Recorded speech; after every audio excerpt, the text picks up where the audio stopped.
आइए चलो आपको लेकर चलते हैं उदयपुर वाटी के चौरा चौपुली, जहां सचिन पायलट पहुंच चुके हैं और संबोधित कर रहे हैं आम सभा को। राजस्थान में कौन जनता की सेवा करेगा, क्या दिशा रहेगी राजस्थान की, कैसा माहौल यहां पर रहेगा। और शेखावाटी के लोग, झुंझुनू जिले के लोग, आप अच्छी तरह जानते हो, जब जब कांग्रेस पार्टी का शासन आता है तभी झुंझुनू का, शेखावाटी का मान सम्मान बढ़ता है। और जब जब भाजपा का शासन आता है, पिछली बार चुनाव में आप सब लोगों ने तमाम झूठे वादे जुमलों को देखकर सुनकर भाजपा को मौका दिया। भारतीय जनता पार्टी की सरकार 5 साल चली और लगभग 5 साल केंद्र में हो गए। मैं पूछना चाहता हूं वसुंधरा जी की सरकार से कि 5 साल की आपकी रिपोर्ट कार्ड, कौन सा वर्ग, कौन सा क्षेत्र, किस व्यक्ति की आपने मदद करी। पहली बार राजस्थान में किसानों को आत्महत्या करने के लिए मजबूर किया। अभी अलवर जिले में 4 नौजवानों ने खुदकुशी करी सामूहिक रूप से, पहली बार। मुझे बड़ी पीड़ा हुई साथियों, नौजवान लड़के 22, 23, 24 साल के अपनी जान देने के लिए सोच रहे हैं क्योंकि उनका भविष्य अंधकार में है। कोई संभावना दिखती नहीं उन लोगों को, उनका मनोबल टूट जाता है, उनके अंदर की शक्ति टूट जाती है। अगर इस प्रदेश के नौजवानों को हम अंधकार में धकेल रहे हैं तो सत्ता में बैठे लोगों को सोचना पड़ेगा कि किस प्रकार का शासन दिया है। आज कांग्रेस पार्टी ने, राहुल गांधी जी ने भगवान राम जी को मौका दिया है और बहुत लंबे समय के बाद मैं समझता हूं यहां पर एक ऐसा माहौल बना है कि सभी लोग मिलकर यहां पर कांग्रेस पार्टी को जिता रहे हैं।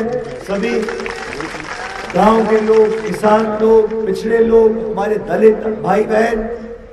और दलितों के बारे में साथियों सुनो, वसुंधरा जी के राज में जितना ज्यादा उत्पीड़न, शोषण, अत्याचार हमारे दलित भाई बहनों के साथ हुआ है उतना पहले कभी नहीं हुआ। पूरे हिंदुस्तान में राजस्थान का स्थान दूसरे नंबर पर है जहां हमारे SC ST भाई बहनों के साथ जातियां की गई हो। ये मैं नहीं कह रहा हूं, ये तो भारत सरकार के आंकड़े बोल रहे हैं। आज हम लोगों को 7 तारीख के चुनाव को एक चुनौती भी समझना है और एक अवसर भी समझना है।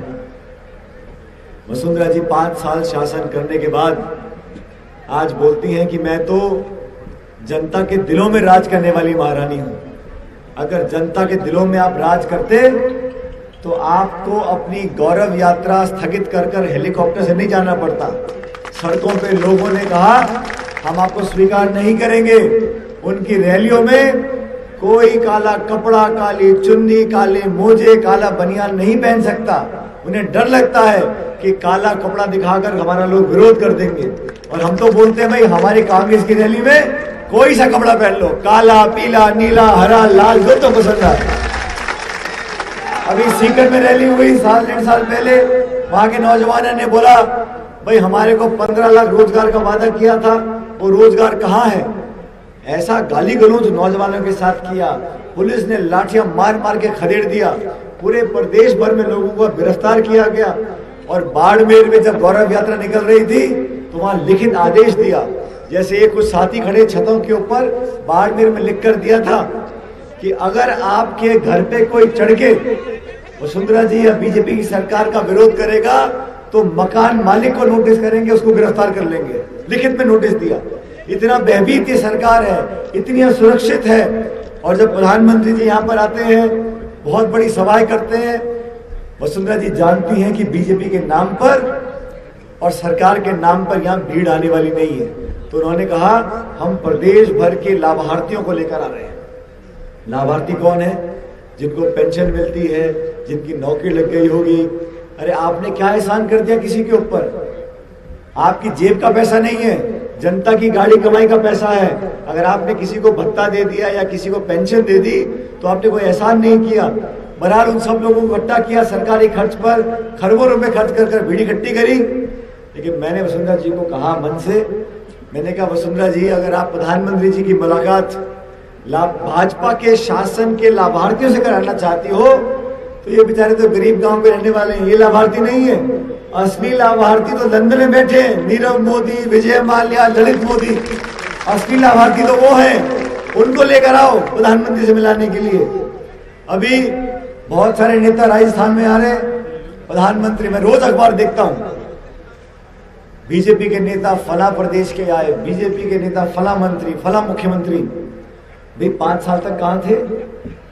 सूखा पड़ा, बाढ़ आई, आत्महत्याएं हुई, बलात्कार हुआ, फिरौती मांगी, एनकाउंटर हुए, लोगों के आंसू पोंछने का टाइम भाजपा के नेताओं के पास नहीं था। अब जब चुनाव आ गया तो सब यहाँ पे आगे वोट मांगने के लिए। और उत्तर प्रदेश के जो हमारे मुख्यमंत्री हैं वो तो सबसे आगे निकल गए। वो कहते हैं हनुमान जी की फला जाति थी। अरे भाई, हनुमान जी की कोई जाति होती है क्या? भगवान की जाति गोद ढूंढने का काम कर रहे हैं, लेकिन खाद, बीज, तेल, सब्जी, पानी, इस पर कोई चर्चा नहीं है। हमारी माता बहनें बैठी हैं, आप बता दो गैस का सिलेंडर कितने का बिक रहा है? 1000 रुपए का हो गया। मैंने एक सभा में, कल मैं धौलपुर में था, मैंने कहा भाई पेट्रोल डीजल कितने का है?